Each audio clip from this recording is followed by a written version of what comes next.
அனைவருக்கும் வணக்கம். நான் தமிழரசி பாலமுருகன். இந்த பதிவில் நம்ம பார்க்க போகிறது மிக மிக சக்தி வாய்ந்த ஒரு அனுமன் மந்திரம்ங்க. நிறைய அனுமன் மந்திரம் நமக்கு தெரிஞ்சிருக்கும். ஆனால் இந்த 4 வரி மந்திரத்தை நீங்கள் உச்சரிக்கும் பொழுது நீங்கள் எவ்வளோ பெரிய சிக்கலில் சிக்கி இருந்தாலும் சரி, உங்களுடைய சூழல் எவ்வளவு இக்கட்டான சூழலாக இருந்தாலும் சரி, நீங்கள் அதிலிருந்து மிக விரைவில் விடுபடலாம். நம்ம வாழ்க்கையில் ஏதாவது ஒரு சந்தர்ப்பத்தில் இப்படிப்பட்ட ஒரு சிக்கலான சூழலில் நம்ம சிக்கியிருப்போம். நம்மளை சுற்றி நிறைய மக்கள் இருப்பாங்க. ஆனால் அந்த மக்களால் நம்மளுக்கு எந்த ஒரு உதவியும் செய்ய முடியாது. அது பண சிக்கலாக இருக்கலாம், உறவு சிக்கலாக இருக்கலாம், அல்லது உடல் நலம் சார்ந்த சிக்கலாக இருக்கலாம். இப்படி ஏதோ ஒரு சூழலில் நம்ம ஒரு கஷ்டமான சூழ்நிலையில் சிக்கியிருப்போம். அதிலிருந்து நாம் வெளிவருவதற்கு, அதிலிருந்து நாம் விடுதலை பெறுவதற்கு, உடனடியாக அந்த பிரச்சனை தீர்வதற்கு நாம் உச்சரிக்க வேண்டிய மிக மிக சக்தி வாய்ந்த ஒரு அனுமன் மந்திரத்தை தான் நம்ம இப்போ பார்க்க போகிறோம்.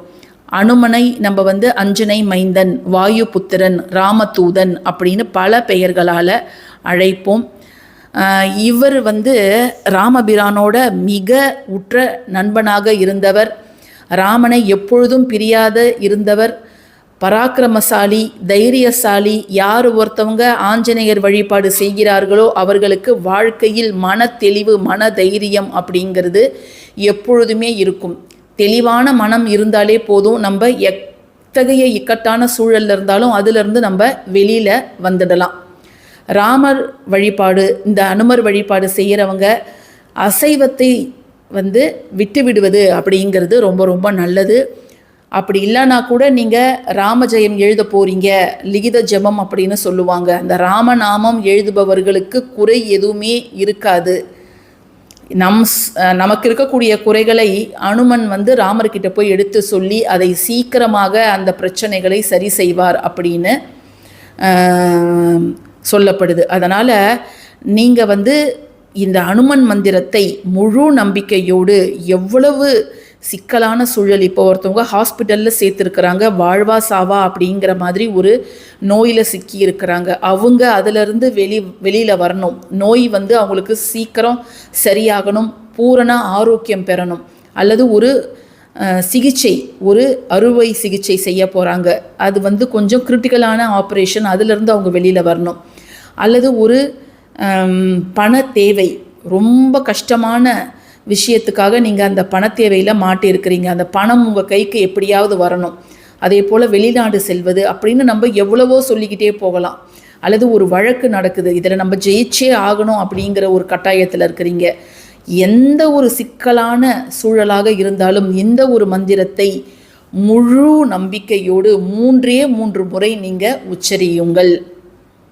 சரிங்களா?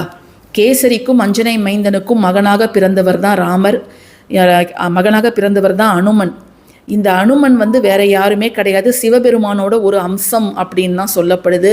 அது மட்டும் இல்லாமல் அனுமனுடைய வாள் பார்வதி தேவி அப்படின்னும் சொல்லப்படுது. அதனால தான் நம்ம வாளுக்கு குங்குமம் பொட்டு வைத்து வழிபாடு செய்யறத ஒரு வழக்கமாக வச்சிருக்கிறோம். இந்த மந்திரத்தை நம்ம யார் உச்சரிக்கலாம் அப்படின்னு பார்த்தீங்கன்னா, இதை நம்ம எந்த சூழலில் இருந்தாலும் உச்சரிக்கலான்னு சொல்கிறோம். அதனால் யார் வேணாலும் இதை உச்சரிக்கலாம். மாதவிடாயில் இருக்கிறவங்க உச்சரிக்கலாமா அப்படின்லாம் நீங்கள் எதுவுமே யோசிக்கவே தேவை கிடையாதுங்க. நீங்கள் செய்ய வேண்டியதெல்லாம், உங்கள் பூஜை அறைக்கு நீங்கள் போக முடியறவங்களாக இருந்தீங்கன்னா உங்கள் பூஜை அறைக்கு சென்று அங்கு ஒரு விளக்கேற்றி உங்களுடைய குலதெய்வத்தையும் உங்களுடைய இஷ்ட தெய்வத்தையும் நல்லா வேண்டிக்கோங்க. வேண்டிக்கிட்டு ராமர் உருவம், ராமர், சீதா, லக்ஷ்மணர், அவங்க 3 பேரையும் வணங்கிய மாதிரி இருக்கக்கூடிய அனுமன், இந்த படத்தை உங்கள் மனசில் நீங்கள் பாருங்கள். அந்த காட்சியை நீங்களே உருவாக்குங்க. அல்லது உங்கள் வீட்டில் படம் இருந்தால் நீங்கள் அதையும் பார்க்கலாம். அதை பார்த்து நீங்கள் இந்த 4 வரி மந்திரத்தை நீங்கள் உச்சரியுங்கள். எத்தகைய கஷ்டமான காலமாக இருந்தாலும் அதிலிருந்து நீங்கள் மிக எளிதாக வெளியில் வரலாங்க. இப்போ அந்த 4 வரி மந்திரம் என்ன அப்படிங்கிறத பார்த்துடலாம் வாங்க. அசாத்திய சாதக சுவாமின் அசாத்தியம் தவக்கிம் வத, ராமதூத கிருபா சிந்தோ மத்காரியம் சாதய பிரபோ, இதுதாங்க அந்த சக்தி வாய்ந்த 4 வரி மந்திரம். சாத்தியமற்ற காரியங்களை சாதிப்பவரே இறைவனே, உமக்கு சாத்தியம் இல்லாதது என்று எதுவும் இல்லை. ராமனின் தூதனே, கருணையின் கடலே, எனது காரியத்தை நிறைவேற்றித்தாரும் பிரபுவே அப்படிங்கிறது தாங்க இதோட பொருள்.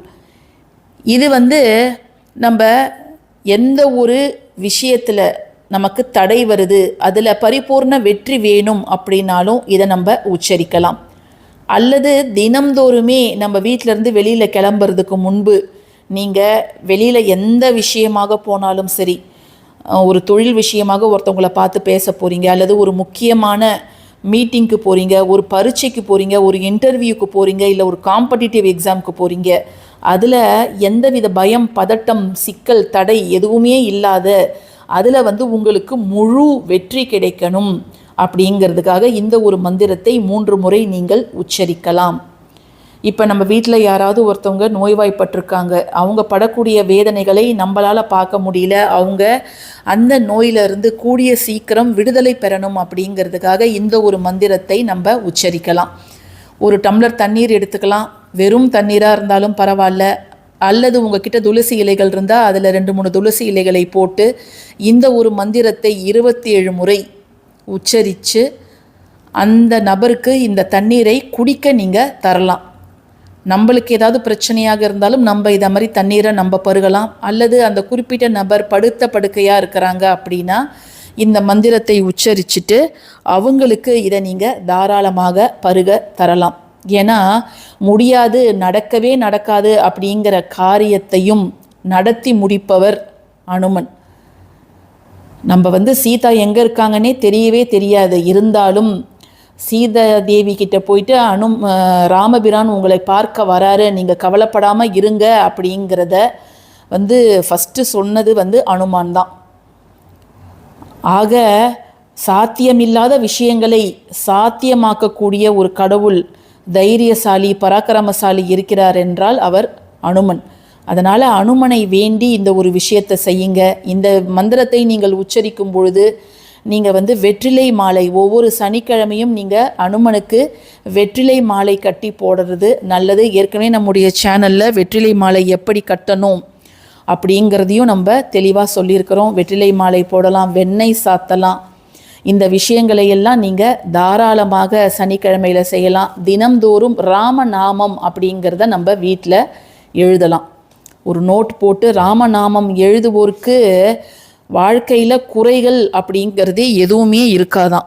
அதனால் ராமநாமம் முடிந்தவர்கள் எழுதுங்க.